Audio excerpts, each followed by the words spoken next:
జ్యోతి ఒక సాహసవంతురాలు. ఆమెకు ప్రయాణాలు అంటే చాలా ఇష్టం.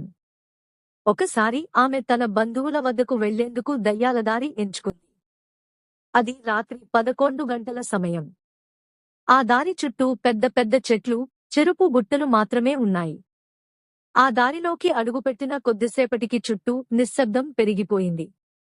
మోటార్ సైకిల్ నడుపుతున్నప్పుడు దారి మధ్యలో ఒక బాలుడు నిలబడి కనిపించాడు. అతని వయసు దాదాపు 8 నుంచి 10 వరకు ఏళ్లు ఉంటుందేమో. ఇక్కడ ఏమి చేస్తున్నావు? అని జ్యోతి అడిగింది. బాలుడు ఎటువంటి ప్రతిస్పందన ఇవ్వలేదు. తన చేతిని ఒక పెద్ద వృక్షం వైపు చూపిస్తూ మౌనంగా నిలబడ్డాడు. జ్యోతి కొంచెం భయంగా, అయినా జిజ్ఞాసతో ఆ వృక్షం వైపుకి వెళ్ళింది. దగ్గరికి వెళ్ళినప్పుడు ఆమెకు గుండెల్లో వణుకు పుట్టింది. ఆ వృక్షం కొమ్మల మధ్య పాత జడు చీరలో ఒక మహిళ శవం వేలాడుతూ కనిపించింది. జ్యోతి వెంటనే శాంతి కోల్పోయి అక్కడి నుంచి పరుగెత్తాలనుకుంది. కాని ఆ బాలుడు ఆమెను నిర్లక్ష్యంగా చూస్తూ ఉన్నాడు. ఏదో